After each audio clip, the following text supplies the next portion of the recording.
From the heart of Wayne County, this is Wayne Goldsboro Television, Goldsboro, North Carolina.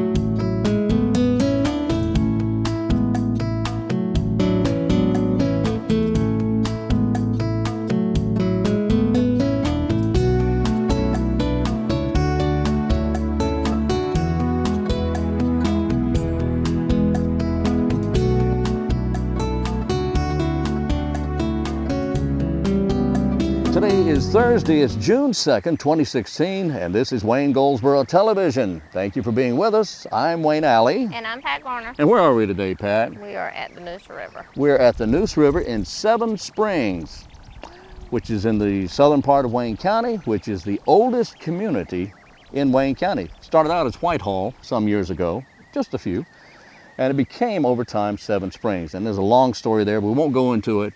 But we're here today and we're glad you are where you are. But here we are at Seven Springs, and it's, again, all this week it's going to be kind of a cloudy week. But by the end of the week, in fact, it'll take through the weekend on into Monday, we'll see cloudy skies and probably some rain. But next week's promising to be gorgeous, and we'll tell you more about that later on. Let's see, what all do we have to talk about? What do you have there? The Wayne County Animal and Adoption Center, from now until further notice, they have a special on all black dogs and black cats. Okay. They're normally $50, but it's half price at $25. $25, so you could actually add a new family member for only $25. Sure. That's a great deal. Now, I understand that black dogs and black cats are are the least adopted animals at our Animal Adoption and Education Center. So they're just trying to help move them along a little bit. So get yourself a new family member, find a forever home for a nice pet. A black dog, and this is black dogs and black cats only. Yes. Only $25 until further notice. All right? That's right. That works. Coming up this Sunday, let me tell you, you want some good entertainment. This is some dynamic, outstanding, amazing entertainment. This Sunday, the Golden Explosion Dancers and the Golden Fusion Color Guard will be performing. They will be performing some of the best of James Brown, and that will be coming up at the Paramount Theater. Tickets are only $5. That's this Sunday. Everything gets underway at 3 p.m., a matinee beginning at 3 p.m. It's their spring recital, and you want to see some amazing dancing. These young ladies and young men, they just do an amazing job with the dancers and the color guard. This is a great show, a great program. And if you would be so inclined, head to the Paramount Theater 3 o'clock this Sunday afternoon for some great entertainment. Live in concert, the Golden Explosion Dancers and the Golden Fusion Color Guard, 3 o'clock. Tickets are $5. Wow. Wow, and I've seen these folks. Today is June the 2nd. Today is Sally Kellerman's birthday, and that's just one. I'll give you the other. In fact, one of my favorites is having a birthday today. I'll tell you who that is a little later on, okay, in the next segment. The pet of the week, we talked about pets. There is a hound who needs a home. He's a homeless hound, she is. Anyway, this is a cute dog. Now, if you know what a hound is, it's a hunting dog.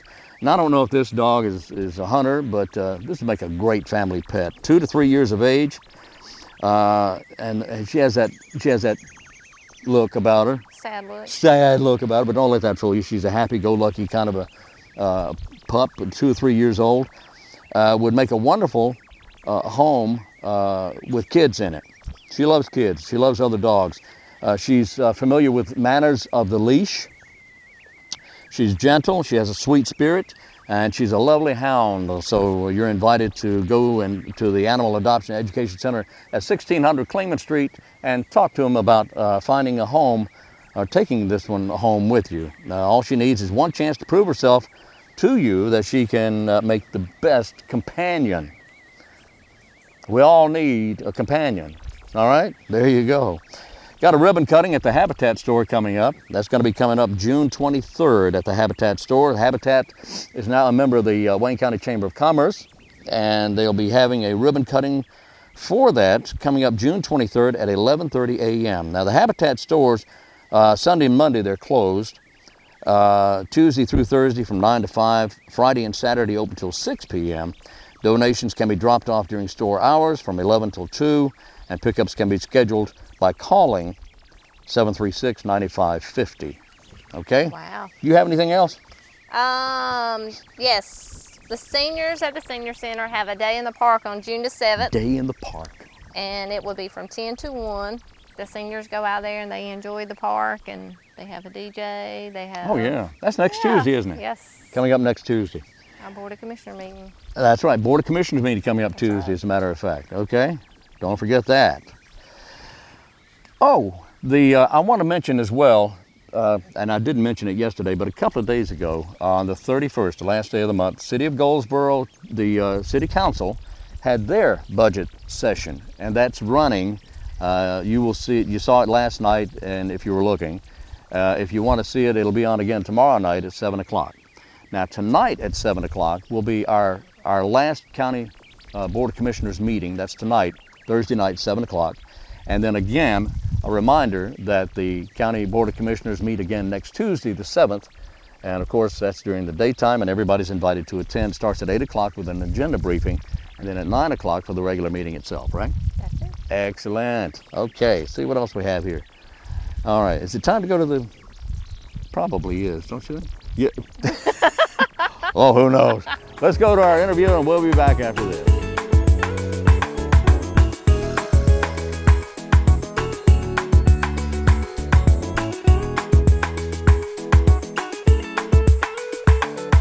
Good morning, I'm Davin Madden. I'm the Health Director here in Wayne County, and I have a special guest with me this morning, Katherine Peele, Child Health Nurse and Program Manager with the Wayne County Health Department, and we're going to talk about asthma.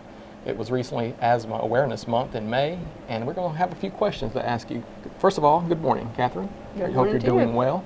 Doing good. So if you don't mind, start us off with what is asthma? Asthma is a chronic lung disorder. It involves the lining of the breathing tubes called the bronchioles in the lungs. They stay inflamed with a person with asthma, and they're very sensitive, hyper-responsive to certain allergens and triggers. It affects 8% of adults and 10% of children in North Carolina. It's one of the leading causes of absences from work and school. Okay. So yeah, so I noticed that going forward here that, we've always had asthma conditions, but, we've really grown in our awareness of asthma and how it has an impact on health, as you talked about. Talk a little bit about the specific symptoms of asthma. Well, when a person with asthma comes in contact with a certain allergen or trigger, their lungs become really inflamed and swollen and produce more mucus, and the airways get really narrow, makes it really hard to breathe for the person. And there's also muscles around the breathing tubes that tighten and makes the airways even smaller. The person can have coughing, wheezing, tightness in their chest, and shortness of breath. So when you were talking about some of the statistics earlier, is this something predominantly we see in children, right? Well, it really can affect all ages and all races. It is more common in women and Afro-Americans and Native Americans, people over 65 years old, and children under 5. And in low-income households seems to be more asthma. So before we really get into some of the things that trigger asthma, let's talk briefly about, are we seeing a rise? There is an increase in asthma, especially around homes where they're smoking. Mm-hmm. Personal active smoking, somebody with asthma, or secondhand smoke. Children around people who smoke, there seems to be more asthma, and then air pollution may have something to do with it too. Okay, so talking about being exposed to direct smoke or secondhand smoke from cigarettes or other tobacco products, and you talked about air pollution. What are some of the other triggers of asthma? Well, there's pollen and mold and dust mites. It's not actually the dust, it's the little microscopic mites. Animal dander, which is it's like dandruff. It's skin cells that animals shed. Dogs, cats, birds, gerbils. Cats are the most offensive to people with Okay. asthma. I didn't know that gerbils and hamsters Yep. really created enough pet dander They do. that would trigger an asthma And attack. of course, cigarette smoke and hot, humid weather and cold weather, any weather change can bring on symptoms of asthma. And cockroaches. Well, let me ask you a question that may people have been thinking about. What about the e-cigarettes and the vapors that come off those? Has there been any information that you're aware of that has any impact I'm not on? aware of it. I think they're studying that now. I haven't seen any studies on it. Yeah, I know that the vapors have they're aromatic. They put the aromas in there to make them smell better for people, and so I know that sometimes particulates like that can. Well, strong odors and fumes can also trigger asthma, as well as exercise. Really? Laughing hard or emotions, crying, that kind of thing can trigger asthma attack too. Wow. Well, once you have an asthma attack or realize that you have asthma and you're trying to treat it, what are some of the control measures that you can put in place to try to help to either control your asthma, to mitigate it, or work around it? It's important to really be closely followed by your doctor or healthcare professional. There's medications. They use bronchodilators, which we call rescue drugs that act quickly to open up the lungs. And there's controlled medicines you take every day to keep the symptoms down, keep your airways open, anti-inflammatory drugs, maybe a combination of the two. Avoid triggers. Try to find out what your triggers and allergens are. You may need some allergy testing. In addition to seeing your primary doctor, you may see an asthma allergy specialist or a pulmonologist. And know the warning signs. It's best to start treating asthma symptoms early before they get bad. And, Okay. So some of these things that you mentioned, like the bronchial dilators, I mean, are these, I'm assuming these are things that would these be prescribed to you They're by prescription medications. by your physician or your physician. primary care provider? And I guess it's important that if you're a child with asthma, that the parents or your care providers and caregivers actually have an asthma action plan. Right. Doctors will have an asthma action plan. Schools and child care centers require them. And it's good to have a copy on the refrigerator or close by. Well, but along with that, though, walk me into first actually what is the asthma action plan, and why is it actually important for it to be with the school system or be provided? The doctor will list the medications that you need to take every day, and according to your symptoms, or an older child or adult may have a peak flow meter, which is a handheld device that measures the air that you can blow out. And when it starts dropping, usually are having the beginning of the symptoms, or they may be going by your symptoms, when to take the bronchodilator, the rescue quick-acting drug, and how many times to take it, and when to call the doctor or go to the emergency room or call 911. So is it important for the parent to also understand those steps in Yes. an asthma action plan? Yeah. Can keep the child out of the emergency room, and give you some control That's over right. your asthma. So not managing having it. these real adverse episodic right. issues with asthma outbreaks. So talking about that a little bit, in looking at the way that we have the action plans in place, what age would you think, in your experience, a child can start maybe helping to self-regulate their asthma? Usually a school-age child, or at least 7 or 8, they know the symptoms, and they should be taught to tell somebody they're just starting to get short of breath. A lot of times a child will just start getting a little foggy, a little lethargic because the oxygen's not getting to the brain. That can be the first sign. Wheezing is actually a late sign. You really want to start doing something, using your medication before that. So a child can tell you when not feeling good, not feeling right. Okay. Yeah, that's good, because I know one time we went through a scenario looking at asthma attacks with children, and we were specifically looking at cases where children were staying at home, usually after school, and of course they were in the 12 age and up, and having really to know how to manage their asthma in case they were to have an episode, because the parents may be at work and may not get home until much later. And knowing the conditions on how to be able to have that early awareness of an upcoming asthma attack and being able to avoid that. So you're thinking as early as 7 or 8, a child is really getting aware of an asthma attack and understanding.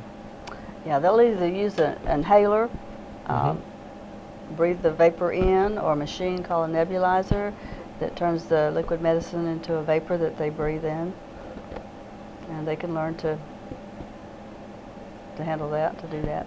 Yeah, that's interesting. What about the resources out there to further help people that may have, adults that have asthma, or of course people that have children with asthma, the ongoing resources? Do you have some of those? Yeah, www.cdc.com is a good source. .gov, excuse me, is a really good source. Asthma Coalition of North Carolina is good too. There's asthma camps too. There's one in Elizabeth City called Camp No Wheeze. That's really good. Camp No Wheeze. Yeah, it's good. Children are educated too, and they learn how to manage their asthma. Yeah, that's a great resource. Now, I guess locally, with us here in the county, I mean, besides I guess the direct level of care from parents working with their primary care providers, do you know of any resources locally here that has ways that they work with asthma? Well, Goldsboro Pediatrics does a really good job of educating parents and children, and Goshen Medical Center too. They spend a lot of time educating. Well, fantastic. Well, you got anything else on asthma to tell us today? Well, it's important to know your triggers, and there's ways to avoid them for sure. But you can use mattress covers, put on mattresses and pillows and box springs to keep the dust mites out. And it might be good to have a HEPA filter. And just avoid things. Watch the weather report for the pollen count, and stay inside to about 10 o'clock at least. Pollen is highest early in the morning. And now just be aware of your allergens. There's some famous people with asthma. Jackie Joyner Kersey. Asthma did not stop her from being a track star. 4-time Olympian, 3-time gold medalist. She was diagnosed with asthma as a freshman in college. And Jerome Bettis, known as the Bus, he was successful at football. He was diagnosed at 15 years old. They have managed to keep their asthma under control, so you can live a full, normal life. Well, you know, you mentioned, Catherine, you mentioned some of the athletes now that had a history of asthma and went on to be very successful athletically. And you talked earlier about staying inside, especially when the pollen count is high, and that makes a lot of sense, talking about air pollutants or particulates that could, aggravate your asthma. But you look at our culture today, and you see a lot of our children really staying inside, based on the fact they have so much access to electronic entertainment, and outside entertainment really sometimes is not as stimulating. For a child that's asthmatic, what is the recommendation? I mean, should they be getting outside and playing? Oh, they should. When the pollen count's down, sure they should get out. The doctor may recommend a couple of puffs of their albuterol rescue drug before the exercise, and usually they'll do fine. Okay. Talk to the doctor about that, but it's a child with asthma is encouraged to lead a normal, active life.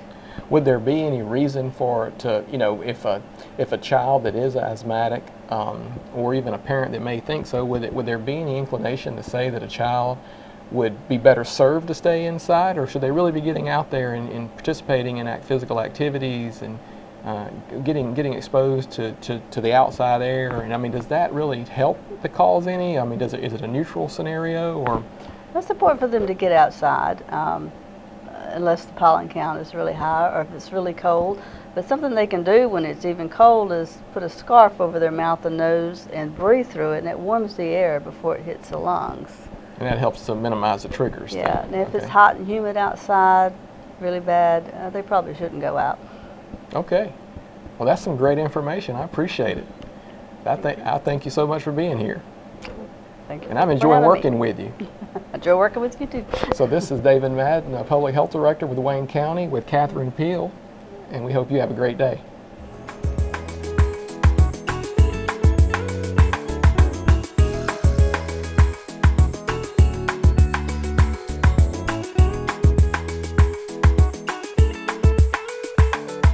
And we're back on Wayne Goldsboro Television here at Seven Springs, right at the Neuse River here.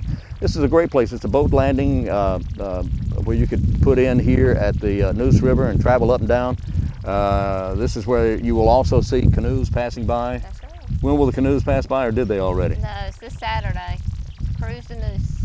Is it this Saturday? This Saturday. Okay, that would be the 4th. Yep, June 4th. June 4th. Yep. That's this Saturday, day after tomorrow, cruising up and down the Neuse River. That's right. Oh, And I think they have till tomorrow to register. Is that right? That would be with the Parks and Recreation Yes. Department. Goldsboro Parks and Recreation Department, you go to goldsboroparksandrec.com, .org, One of the two. .gov, .dot, or something like that. Okay, let's see what else we have here. Oh yeah, you mentioned something important while we were off there just a moment ago about coming up at the next commissioners meeting this coming Tuesday. Yes. What They is that? have our budget will be a public hearing for our budget for the fiscal year 16-17. So the public is allowed to come in and have any questions or comments on the budget. Now, we have had a meeting already on the budget. There's been a budget session already, but that was not a public hearing, but it was open to the public. But this coming commissioners meeting on Tuesday of this coming week will have the public hearing Yes. that you'll be able to address commissioners, ask questions if you like. So you're invited to that as well. In fact, there's a whole series of budget sessions coming up, as I understand. Is that right? Yes. Okay. We'll let you know when that's going to happen. Okay, today is the 2nd of the month, right? Yes. Okay. Today is Leave the Office Early Day. Today is National Bubba Day. Hey, Bubba. Okay. It's National Rotisserie Chicken Day. I remember him. It's also Yell Fudge at the Cobras in North America Day. And the reason you do that, you yell fudge at them, then they get scared and they leave. Okay. And today's the day you do that, June 2nd. And it works. I mean, when was the last time you saw a cobra here in North America? Okay, okay. Birthdays today. I mentioned a moment ago Sally Kellerman having a birthday today. Yesterday was Morgan Freeman's birthday. I did not mention that, but Kellerman's birthday is today. Stacy Keach, also today. Charles Hayde. If you remember the TV show Hill Street Blues, he was one of the police officers. Had a little bit of a southern twang to him. He's not southern, but he did have a little bit of that with him. And Wayne Brady. You know who Wayne Brady is? He's an actor. He was on that improv show with Drew Carey. He was on. He's on The Price is Right. No, that's Drew Carey. He is on Let's Make a Deal. Yes. Let's Make a Deal. That's Wayne Brady. And he is so talented. He is so funny. He's quite the singer, entertainer, comedian. He just does a lot of things. But he is funny today. And one of my favorite people, a fellow I talked to a few years ago, Jerry Mathers. You ever heard of Jerry Mathers? You ever heard of the Beaver? Leave It to Beaver? Yeah. Okay, this is Leave It to Beaver's Jerry Mathers. And he's still around. In fact, he's doing a little bit of, not a whole lot, doing a little bit of acting, doing some stage work. But he's 68 today. Can you believe that? The Beav is 68 years old? Yeah. I can't believe that. Anyway, he's having a birthday today, and there you go. All right, time for our trivia question. Okay. Ta-da! I've got it right here. All right. I may have asked this before, I don't know. But I'll ask again. The category is Generation X. That's the category. Generation X. You know we have the millennials, we have Generation X and Y and whatever. Okay? Gotcha. All right, which one of those, or what was the common name for the generation before Generation X? All right? Dropped your paper. I dropped my papers. But what was the name of the generation before Generation X? All right? And when we come back, we'll have that information for you. All right, we'll have the answer to today's trivia question up next on Wayne Goldsboro Television. Right? Yes.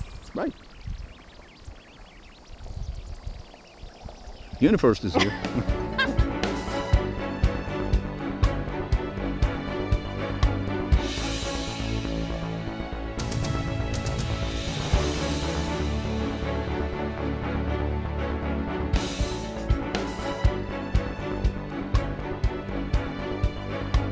We're with Crystal Geddes of the Wayne County Development Alliance. And Crystal, we're here in southern Wayne County, out between Seven Springs and Mount Olive, and we're about to see a ribbon cutting. What's going on here? Well, you're exactly right. This is a ribbon cutting for one of our business and agriculture industries that came to Wayne County last year. We worked with them diligently to help find them a location for their facility. So as you can see, we're out here today with their brand new grand opening of their facility, and we're so excited because agriculture is such an important part of our industry here in Wayne County and what we're doing. And basically what they do is they raise a type of grass that they harvest, and they manufacture into poultry bedding. Wow. So yes, we're real excited. There's just so many components to the agriculture industry that we don't tend to think about, and so we're excited to have this, and I'm thrilled to be a part of this. That's wonderful. Well, thank you very much. Let's get this program going here. Absolutely. All Thank right. you. Thank you, Crystal. I want to welcome everyone here. I see a lot of familiar faces and a few strange faces, but we're glad to have all of you here for this ribbon cutting. I will tell you that obviously, Sandra, I don't travel around Wayne County enough because I'm on that other end of Barrington Bridge Road, and I've never been this far out here. So it's beautiful country out here, and I know these guys. I've been talking to Travis and Mike to see how I can borrow one of these tractors over there just to at least make my farm look better. They sure are some good-looking equipment they got here. But we are excited to celebrate Repreve Renewables today as they officially unveil their North Carolina processing facility to the community. As everyone here in economic development knows, new energies are a big deal. They're going to employ about 40 people, some temporary, some permanent. And I've just been so interested talking to Travis about the technology of what they're doing. It just so fits with what the agriculture community does here in Wayne County. So I think they're going to be a big deal, a big part of our county and grow. So we really look forward. They have a lot to be proud of what they've already accomplished, because I know there's been a lot of regulations, a lot of stuff to start up. You know, people don't always, especially in eastern North Carolina, we're a little skeptical of new technology sometimes. So I know they've had to get through all that. So I just want Repreve to know that as officials in Wayne County, we will do everything we can to make you feel at home. If you don't feel at home, we want you to feel at home. We want you to be a part of our community. Even way out here, we can meet halfway at Granny's or something. Okay? But we'll be glad. We're here if you need us. So all you got to do is let us know, and we do very much welcome you. And with that, I'll turn it over to Commissioner Pate.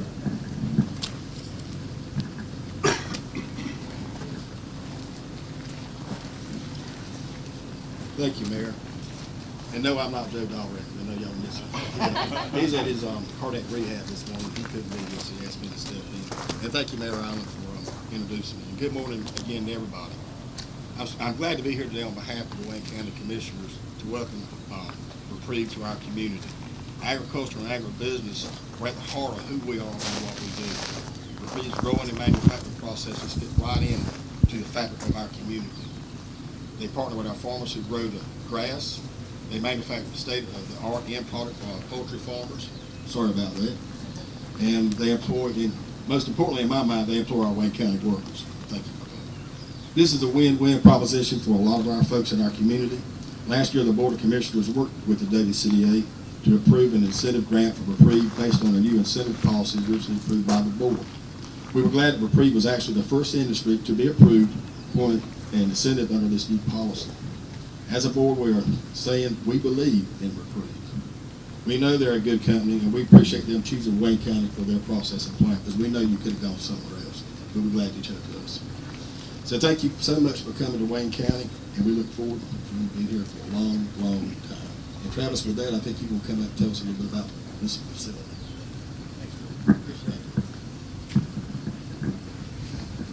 All right. Thanks, Bill. Thanks, Chuck. Great introduction there. And I see a lot of friendly faces out there, people I've worked with over the last few years, so we appreciate you guys being able to attend today. I'm going to say a few words, but I thought I'd start out and thank Crystal Getty and her team there at the Development Alliance. If I think back about our first meeting and all the reasons why we should have located our company here in Mount Olive, Crystal and her team was instrumental in us picking this location. I remember all the positive things Crystal shared with us about what this community could offer. One being a central location in the U.S., all the abundance of pickles around here, which are great as well, and then the great access to roads, and not only that, but being a leader in the poultry production, which is a major segment of our business. So Crystal, thank you again for that, and you know, we probably wouldn't have picked this location without you, so thank you. So a few things on Repreve. We're really happy to have our state-of-the-art facility located here. You may not know, but the biomass market is rapidly growing in the U.S., and as a leader in providing renewable solutions, we are committed to deliver biomass from the field to our customers. We use a unique approach. We work with landowners, we work with growers, and we work with communities to develop this infrastructure for this growing market. And this Wayne County Processing Center represents our commitment to investing in local communities in the biomass future. Our crop, which you may not be familiar with, planted on the farm behind you, is giant miscanthus. It's a high-yielding, low-input perennial, and you'll see it emerging on farms here locally. This crop provides landowners and farmers with an alternative revenue stream, helping support this rural economy. Giant miscanthus is also beneficial for the environment as well. It improves soil and limits nutrient runoff and soil erosion. Also, giant miscanthus removes more carbon from the atmosphere than a typical pine plantation. Giant miscanthus can be utilized for various markets and different industries. Today we're developing industries such as poultry bedding, bioenergy, and bioproducts. Repreve is actively developing new market opportunities for this community. Currently we are an agricultural service company for the University of Iowa. It's a biopower project which is aimed to cut carbon emissions by 25% by 2022. This plant, giant miscanthus, will be utilized to replace coal there and support the university's power plant. Those same opportunities can be done here as well. Also, we have developed an innovative poultry bedding product that we brought to market. This renewable product is providing companies an opportunity to grow a local supply that can improve the poultry growing environment. Dr. Jesse Grimes in the audience today, he's been instrumental in our development there, so we appreciate that, Mr. Grimes. The U.S. poultry market consists of 8.5 billion chickens and 250 million turkeys across the U.S. And agriculture is the #1 economy here in North Carolina, as poultry is the largest segment. So it's a great opportunity for us here to expand. To meet these new emerging markets, this processing center behind me will deliver a cost-effective and reliable solution, all while improving the environment for future generations. This Wayne County Processing Center will utilize our patented AccuYield technology. These are the planters you see here, as well as the processor inside. This suite of technologies is custom made by our company. We're quite proud of it. I've got Mike Fulgham, where he at, has been instrumental in the design. Will allow us to bring a perennial crop to market. This breakthrough in feedstock agricultural engineering will also allow us to plant thousands of acres per year. But it's not only this processing center and the equipment that makes this engine work, it's also our people. So I'd like to take this moment to recognize my team and all the long hours and the work that they put in to get this facility up and running. So team, please, I would tell you to stand up, but everybody, no one's sitting, so please raise your hands so we can recognize you.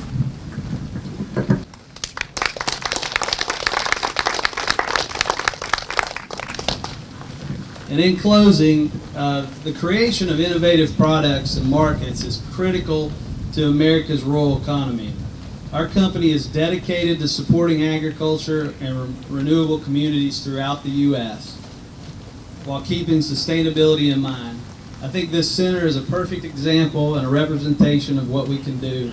And we're excited and honored that you guys were able to join us for this grand opening. We sincerely appreciate it, and thank you very much.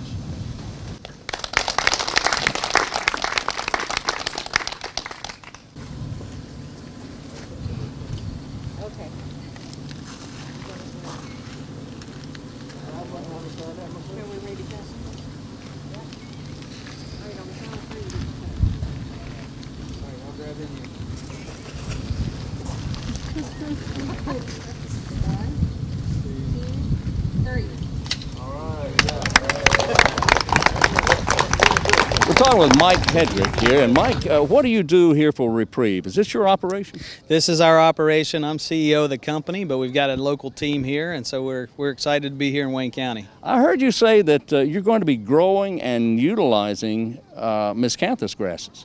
That's correct. Right? That's correct. I always thought miscanthus was an ornamental grass. It didn't have much of a value other than that. Tell me about that. That's right. Ornamental is what it was brought here to the U.S. for, but there's other markets for it, and our company's excited about those markets.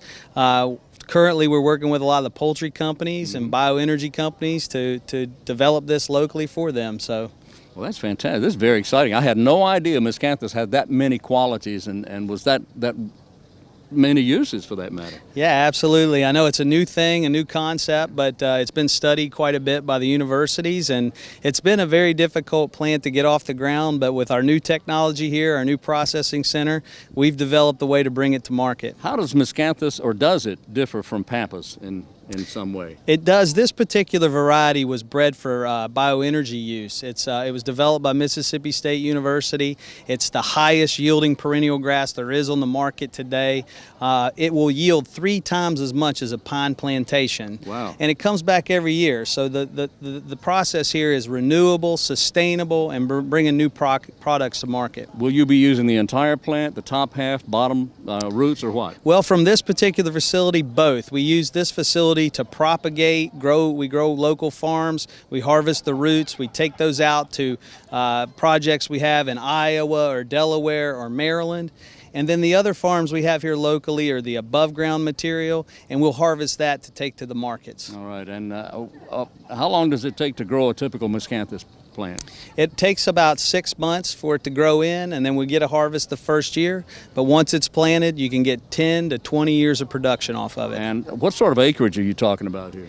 Here, you know, we're working with new customers every day. We've got 2,500 acres established so far, wow, and hopefully there'll be other market uses for it as well. That's a lot of miscanthus. Yeah, it's new, but we're quite excited about it. Well, we're all excited to have you here, and we thank you very much for speaking with us. All right, thank you very much. Thank you very much, sir. Appreciate it.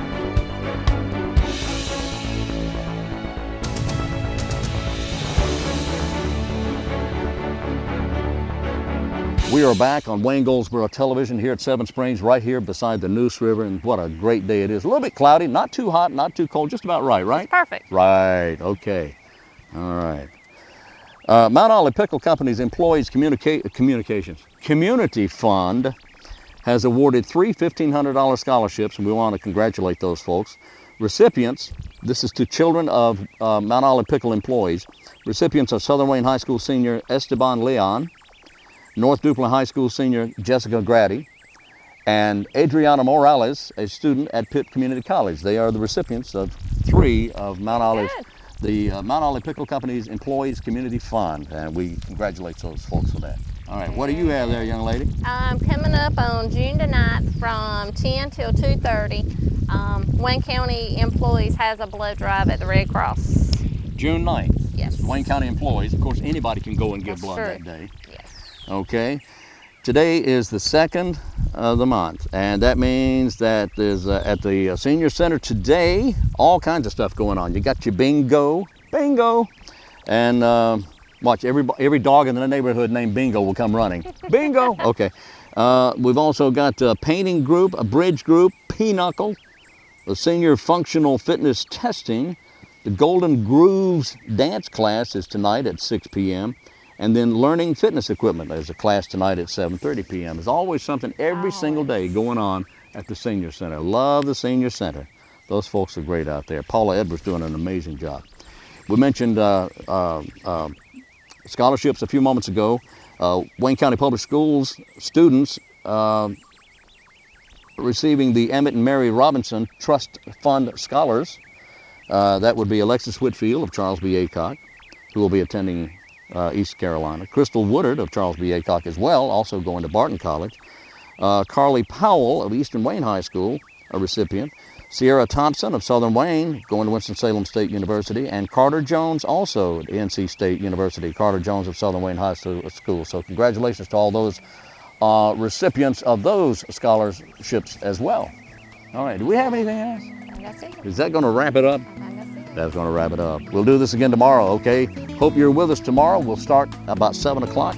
It'll repeat at noon, then it'll go on again at 5:30 p.m. So have a great day. If you're heading out and about, please wear a seatbelt. Until tomorrow, I'm Wayne Alley. And I'm Pat Garner.